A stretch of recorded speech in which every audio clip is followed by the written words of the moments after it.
As Israel's conflict with Iran escalated over the weekend, so did fears for global oil prices. Crude settled 7% higher on Friday as news of the conflict first broke. It then gained another 1.5% in early trade Monday, before easing back from initial highs. That left international benchmark Brent crude at around $75 per barrel. Over the weekend, Israeli strikes hit a major oil facility near Tehran. But for traders, the key concern is whether Iran will try to disrupt oil supplies as part of its response to the attacks. About a fifth of the world's total crude consumption passes through the Strait of Hormuz, a narrow shipping lane between Iran and Oman. Iranian media quoted one of the country's lawmakers as saying closure of the strait was being seriously considered. One analyst told Reuters that any such blockade could rapidly add $20 per barrel to oil prices. The tensions have also sparked fears of supply shortages, when only a few weeks ago the big worry was oversupply. Though major producers, including Saudi Arabia, do have the capacity to increase output if needed, traders say the market could be left with very little spare capacity. That could make oil prices vulnerable to any further escalation of the conflict or other new shock. For now, any hopes of a quick end to the fighting look forlorn, with both sides keeping up attacks.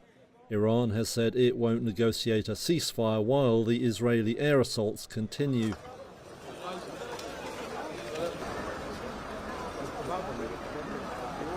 At the moment, I can say that we're talking about dozens. We don't have an accurate number right now. There are also fatalities on this site.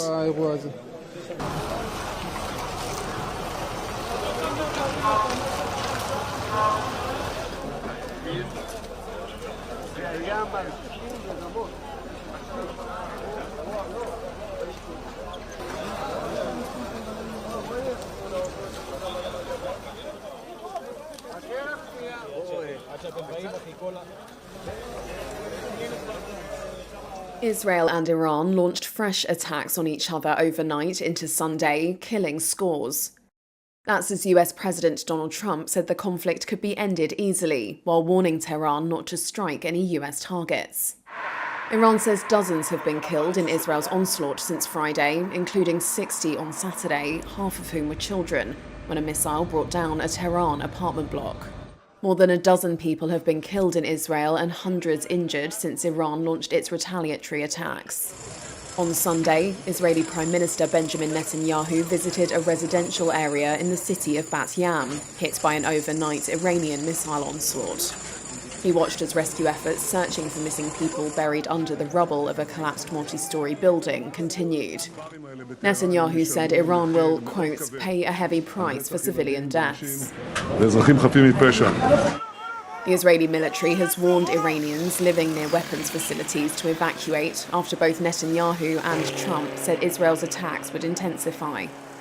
Trump has lauded Israel's offensive while denying Iranian allegations that the US has taken part in it. He warned Tehran not to widen its retaliation to include US facilities or interests. In a message on Truth Social, Trump added that the US could, quote, easily get a deal done between Iran and Israel and end this bloody conflict. An Iranian government spokesperson said on Sunday that the country had been ready to hold a sixth round of nuclear talks prior to Israel's initial strikes on Friday. The country's foreign minister has previously said that Iran was acting only in self-defense. The United States has been negotiating with Iran to try and secure a commitment to severely restrict its nuclear program, which Iran says is purely civilian. But Israel sees it as an existential threat because of its weapons potential. Trump gave no details of any possible deal. Multiple people have been killed and homes destroyed as Iranian missiles struck Israel's Tel Aviv and the port city of Haifa before dawn on Monday.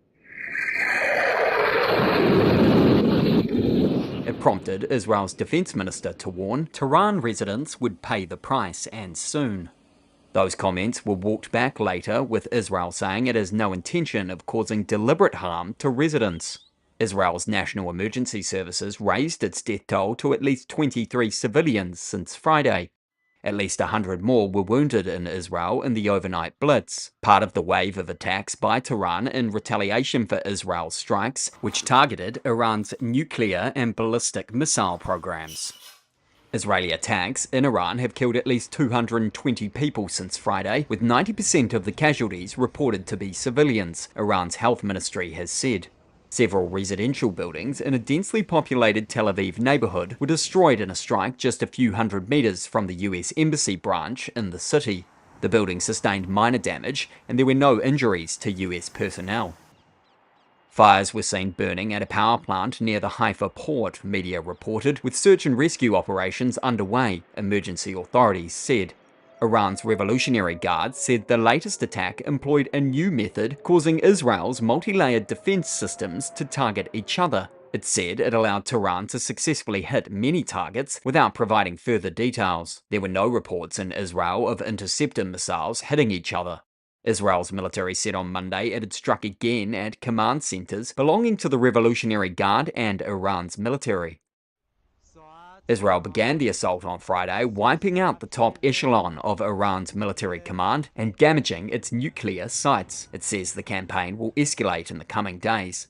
Iran has vowed to, quote, open the gates of hell in retaliation.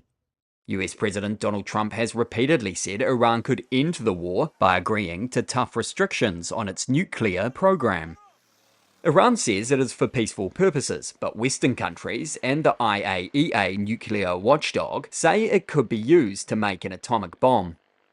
Iran said its parliament was preparing a bill to leave the Nuclear Non-Proliferation Treaty, adding that Tehran remains opposed to developing weapons of mass destruction.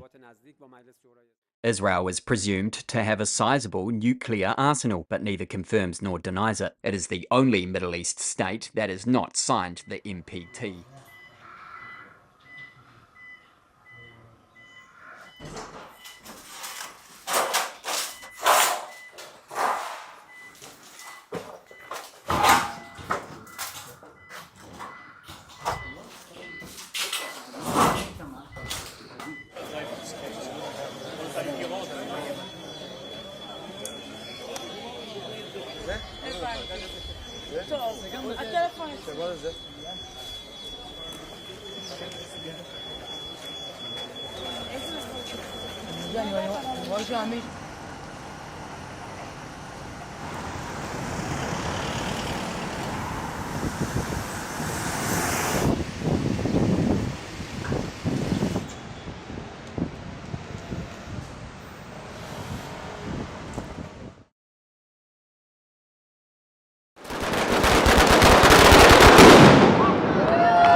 We need responsible tourism, not mass tourism, but tourism that respects health, respects labor, respects dignity, and respects all of us who work in the tourism sector.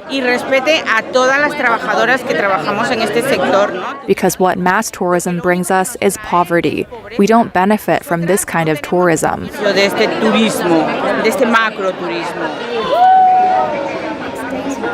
China on Monday offered temporary relief for the world's second-largest economy. Factory output growth hit a 6-month low in May, while retail sales picked up steam. It comes as China's economy strains under Donald Trump's tariff onslaught, as well as chronic weakness in the property sector. Industrial output grew 5.8% from a year earlier, the National Bureau of Statistics data showed. That missed analyst expectations for a 5.9% rise, and was the slowest growth since November last year. But retail sales got a boost, rising 6.4% and beating forecasts of just 5% expansion. All in all, though, the numbers failed to convince investors or analysts that anemic growth would pick up anytime soon. Chinese blue chips erased very brief gains in Monday trade. Data released earlier this month showed China's total exports expanded 4.8% in May, but outbound shipments to the US plunged 34.5%, the sharpest drop since February 2020.